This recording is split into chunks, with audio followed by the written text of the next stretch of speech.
നമസ്കാരം, SV ചാനലിലേക്ക് ഒരിക്കൽ കൂടി സ്വാഗതം. അപ്പം നമ്മുടെ നാട്ടിലെ വനിതകൾക്ക് എല്ലാവർക്കും സന്തോഷമായല്ലോ.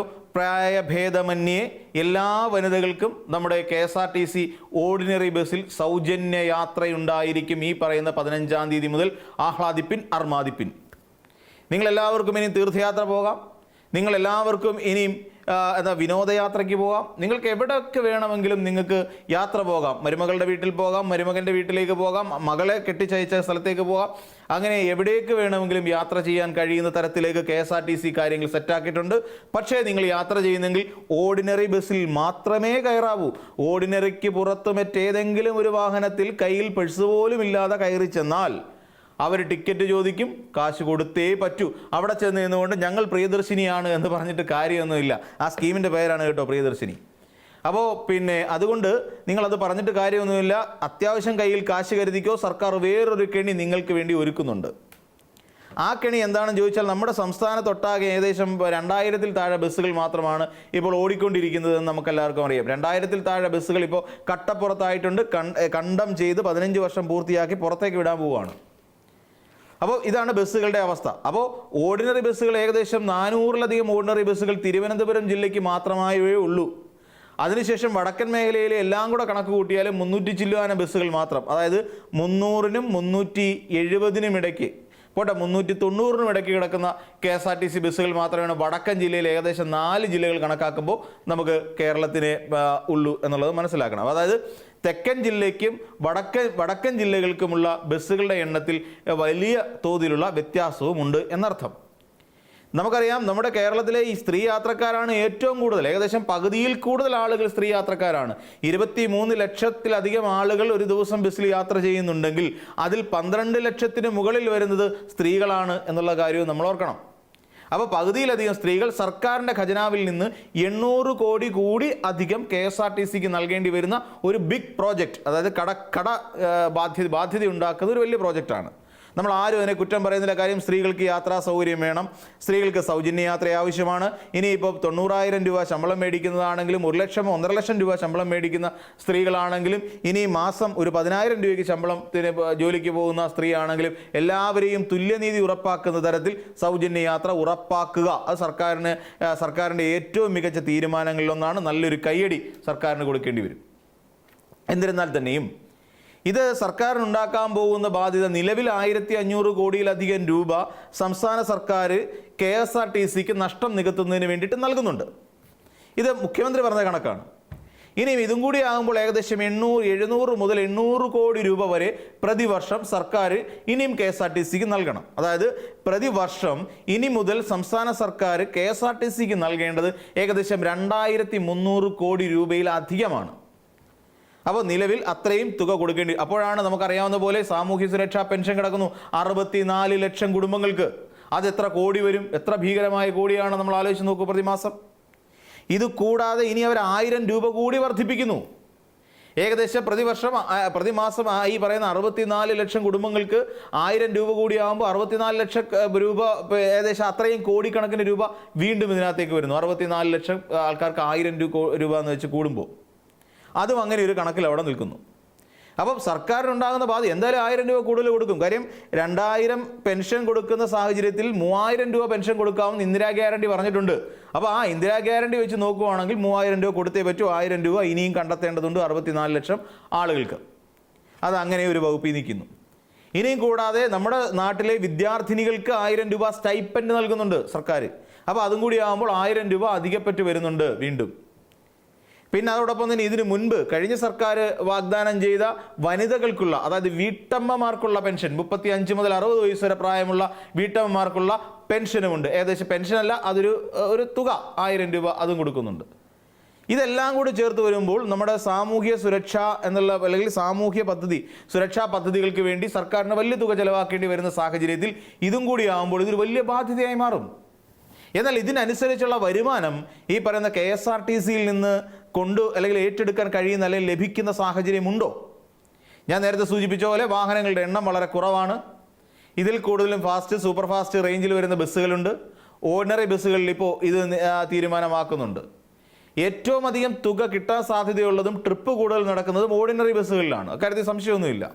ഒരു ലോങ് റൂട്ട് ബസ് പോയി എന്ന് പറഞ്ഞിട്ട് പലയിടങ്ങളിലും പല സ്ഥലങ്ങളിലും ബസ്സിൽ മതിയായ ആളുകളില്ല എങ്കിൽ തന്നെയും ഓരോ നഗര കേന്ദ്രീകൃതമായി നടക്കുന്ന ഓർഡിനറി ബസ്സുകൾ നിറഞ്ഞ് കവിഞ്ഞാണ് പോകുന്നത്. നിറയെ ആളുകളുമായി രാവിലെയും വൈകുന്നേരവും ട്രിപ്പ് നടത്തുന്ന ഓർഡിനറി ബസ്സുകളുണ്ട്. അപ്പോൾ അങ്ങനെ വരുമ്പോൾ അത്യാവശ്യം വരുമാനം ഇതിൽ നിന്ന് കിട്ടുകയും ചെയ്യും. ഈ സാഹചര്യത്തിലാണ് ഈ തീരുമാനം ഒരു നഷ്ടത്തിലേക്ക് കലാശിക്കുമല്ലോ എന്നൊരു തോന്നൽ. ഇതുമായി ബന്ധപ്പെട്ട് സ്റ്റിക്കർ പതിക്കാനുള്ള പരിപാടിയൊക്കെ തുടങ്ങി കഴിഞ്ഞു കേട്ടോ. ഈ വാഹനത്തിൽ സ്ത്രീകൾക്ക് സൗജന്യമായിരിക്കും യാത്ര എന്ന് പറയുന്ന രീതിയിൽ എല്ലാ സ്ത്രീകൾക്കും സൗജന്യ യാത്ര ഉറപ്പാക്കുന്നു, അങ്ങനെ എന്തോ പറഞ്ഞിട്ട് എല്ലാ ബസ്സുകളിലും സ്റ്റിക്കർ പതിക്കാൻ പോവാണ്, ഓർഡിനറി ബസ്സുകളിൽ. അപ്പോൾ ഇതൊരു വലിയ നഷ്ടത്തിലേക്ക് പോകാനുള്ള സാധ്യതയുണ്ട്. ഇത് മുന്നിൽ കണ്ടുകൊണ്ട് സർക്കാർ അല്ലെങ്കിൽ KSRTC പുതിയൊരു തന്ത്രം പയറ്റുകയാണ്. അതായത് നിങ്ങൾക്ക് ഇന്ദിരാ ഗ്യാരണ്ടിയൊക്കെ തരാൻ പോവുകയാണ്, പക്ഷേ അത് ഓർഡിനറി ബസ്സുകളിൽ മാത്രമേ ഉള്ളൂ. അത് കൊള്ളാം, നല്ല തന്ത്രമാണ്, നല്ല രീതിയാണ്. കാരണം ഇപ്പോഴേ എടുത്ത് സൂപ്പർ ഫാസ്റ്റിലും ഒക്കെ കൊടുത്ത് മിന്നലിനകത്ത് കൊടുത്തു കഴിഞ്ഞാൽ അത് ഭീകരമായ നഷ്ടത്തിലേക്ക് പോകും. ഒരു ഗ്രൂപ്പായിട്ട് വനിതകൾ ഇവിടെ നിന്ന് ഗുരുവായൂരിലേക്ക് ഒരു 10-25 സ്ത്രീകൾ ഗുരുവായൂരിലേക്ക് ഒരു ട്രിപ്പ് നടത്തുമ്പോൾ എത്ര രൂപയാണ് KSRTCക്ക് നഷ്ടമെന്ന് ആലോചിച്ച് നോക്കിയോളൂ. എത്ര ലക്ഷം രൂപ അല്ലെങ്കിൽ എത്ര ആയിരം രൂപ നഷ്ടം വരും ഒറ്റ ട്രിപ്പിൽ തന്നെ. അപ്പം നല്ല കാര്യമാണ് ഓർഡിനറിയിലാക്കിയത് എന്നുള്ളതാണ് എൻ്റെ ഒരു പക്ഷം. ഇനി ഒരു പ്രശ്നമുണ്ട്. പറയുന്ന ലിമിറ്റഡ് സ്റ്റോപ്പിലും സിറ്റി ഫാസ്റ്റ് തുടങ്ങിയ ബസ്സുകളിലും ഈ സൗജന്യം ലഭ്യമേ അല്ല. അതാണ് അതിനകത്തിലെ വേറൊരു രസം. സിറ്റി ഫാസ്റ്റ് എന്ന് പറഞ്ഞിട്ട് ബസ്സുകൾ ഓടുന്നുണ്ട് നമുക്ക് തിരുവനന്തപുരത്ത്. സിറ്റി ഫാസ്റ്റുകളിൽ ഇതില്ല, സൗജന്യ യാത്ര ഇല്ല. അതോടൊപ്പം തന്നെ ലിമിറ്റഡ് സ്റ്റോപ്പ് ബസ്സുകളിലും സൗജന്യ യാത്രയില്ല, ഒള്ളി ഓർഡിനറി. അതായത് എല്ലാ സ്റ്റോപ്പുകളിലും നിർത്തി യാത്ര ചെയ്യുന്ന ഓർഡിനറി ബസ്സുകളിൽ മാത്രമേ ഉള്ളൂ ഈ സൗകര്യം. ലിമിറ്റഡ് സ്റ്റോപ്പ് ബസ്സുകളിലില്ല, അതോടൊപ്പം സിറ്റി ഫാസ്റ്റുകളിലുമില്ല. അപ്പോൾ ഇനി ചെയ്യാൻ പോണത് എന്താണ്? ഈ പറയുന്ന ബസ്സുകളിൽ, അതായത് നിലവിൽ KSRTCയുടെ ഓർഡിനറി ബസ്സുകളിൽ പകുതിയോളം വരുന്ന ബസ്സുകളെ ഇനി സ്വാഭാവികമെന്നോണം പതുക്കെ തരംതിരിക്കാൻ പോവുകയാണ്, കാറ്റഗറി മാറ്റാൻ പോകുന്നു. ഓർഡിനറി ബസ്സുകൾ ഇപ്പോൾ ഓടിക്കൊണ്ടിരിക്കുന്ന ബസ്സുകളെ പതുക്കെ സിറ്റി ഫാസ്റ്റ് എന്ന് പറയുന്ന ഒരു സംവിധാനത്തിലേക്കും അതോടൊപ്പം ലിമിറ്റഡ് സ്റ്റോപ്പ് എന്ന് പറയുന്ന സംവിധാനത്തിലേക്കും കൺവെർട്ട് ചെയ്യാൻ പോകുന്നു. വളരെ സിമ്പിളാണ്. ഇതോടുകൂടി സ്ത്രീകൾക്ക് ഈ പറയുന്ന ഓർഡിനറി ബസ്സിന് വേണ്ടി ഏറെ കാത്തിരിക്കേണ്ടി വരും. അതായത് ഒരു ട്രിപ്പ് നടക്കുമ്പോൾ അല്ലെങ്കിൽ ഒരു മണിക്കൂറുകളോളം ബസ് സ്റ്റോപ്പുകളിൽ കാത്തിരിക്കേണ്ട ഗതികേടിലേക്ക് പോകുമോ എന്നൊരു സംശയം ഇന്ന് എല്ലാവരുടെയും ഉള്ളിലുണ്ട്. കാര്യം സിറ്റി ഫാസ്റ്റുകൾ നിരന്തരം പോകും, അതോടൊപ്പം ഈ ലിമിറ്റഡ് സ്റ്റോപ്പ് ബസ്സുകൾ നിരന്തരം പോകും. അവയിലൊന്നും സ്ത്രീകൾക്ക് സൗജന്യവുമില്ല. സൗജന്യം വേണമെന്നുണ്ടെങ്കിൽ ഓർഡിനറി ബസ്സുകൾ തന്നെ വേണം എന്ന് പറയുന്നൊരവസ്ഥയിലേക്ക് എത്തും. ഇത് KSRTCയുടെ പുതിയൊരു തന്ത്രമാണ്. ആദ്യം ഇത് പരീക്ഷിക്കാൻ പോകുന്നത് തിരുവനന്തപുരം നഗരത്തിലാണ്. തിരുവനന്തപുരം നഗരത്തിൽ സിറ്റി ഫാസ്റ്റുകളിലും അതോടൊപ്പം ലിമിറ്റഡ് സ്റ്റോപ്പ് ബസ്സുകളും വെവ്വേറെയാക്കുന്നു, ഓർഡിനറി ബസ് വെവ്വേറെയാക്കുന്നു, അതിൻ്റെ എണ്ണം കുറയ്ക്കുന്നു, സിറ്റി ഫാസ്റ്റുകളുടെ എണ്ണം വർദ്ധിപ്പിക്കുന്നു. സ്വാഭാവികം 5 എന്നുള്ള കണക്കിലേക്കൊക്കെ മാറ്റുമായിരിക്കും, പപ്പാതി എന്നുള്ള നിലയിലേക്ക്. എന്നാൽ നമ്മൾ നോക്കിക്കോളൂ, ഇനിയും ഈ പറയുന്ന സാധനം തിരുവനന്തപുരത്ത് നിന്ന് മറ്റ് ഡിപ്പോകളിലേക്ക് ഇത് വ്യാപിപ്പിക്കാനാണ് ശ്രമിക്കുന്നത്. അപ്പോൾ ഓരോ ഡിപ്പോയിലും ലിമിറ്റഡ് സ്റ്റോപ്പിൻ്റെയോ പിന്നെ ഫാസ്റ്റുകളുടെയോ എണ്ണം കൂട്ടിയാൽ മാത്രം മതി. ഓർഡിനറികളുടെ എണ്ണം എങ്ങനെയെങ്കിലും കുറയ്ക്കുക. ഓർഡിനറി ബസ്സുകളുടെ എണ്ണം കുറയ്ക്കുന്നതോടുകൂടി ഈ പറയുന്ന KSRTCക്ക് അത്ര വലിയ നഷ്ടം ഉണ്ടാകാൻ പോകുന്നില്ല എന്നുള്ളതാണ്.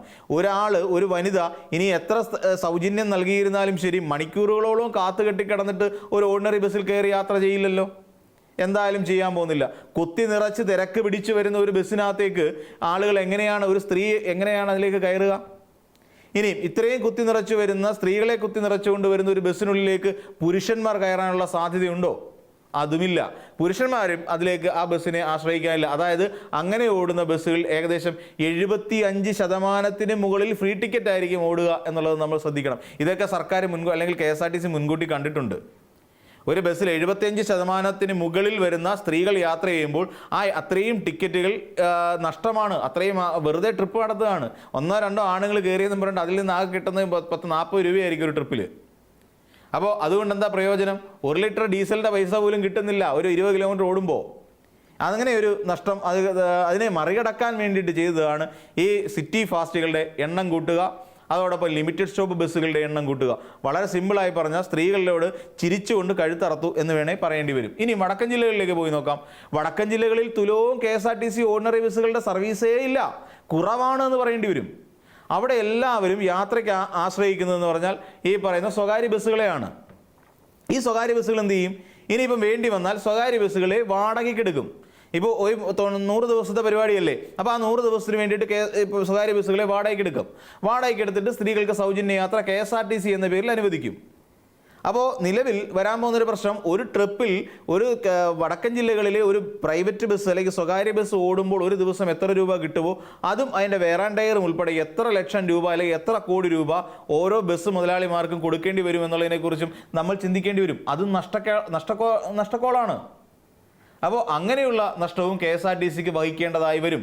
അവിടെയും KSRTC നഷ്ടം മറികടക്കാൻ വേണ്ടി ഈ പറയുന്ന പോലെ ഫാസ്റ്റ് പാസഞ്ചർ ആക്കാം, അതോടൊപ്പം ലിമിറ്റഡ് സ്റ്റോപ്പ് ബസ്സുകളാക്കാം, എന്നിട്ട് സ്ത്രീകളെ പതുക്കെ ഒഴിവാക്കി നിർത്തുകയും ചെയ്യാം. വളരെ സിമ്പിളായി, വളരെ ലളിതമായി സ്ത്രീകളെ ഒഴിവാക്കി നിർത്തുന്നതിന് വേണ്ടിയിട്ടുള്ള പുതിയ തന്ത്രങ്ങൾ കണ്ടെത്തുകയാണ് CP ജോൺ എന്ന് പറയുന്ന നമ്മുടെ മന്ത്രിയും അതോടൊപ്പം തന്നെ ആ KSRTC എന്ന് പറയുന്ന ഡിപ്പാർട്ട്മെൻറ്റും വളരെ ഭംഗിയായി സ്ത്രീകളെ തേച്ചൊട്ടിക്കാനുള്ള തന്ത്രങ്ങൾ മെനഞ്ഞുകൊണ്ടേയിരിക്കുന്നു. അപ്പോൾ മറ്റൊരു വീഡിയോയുമായി നമുക്ക് വീണ്ടും കാണാം.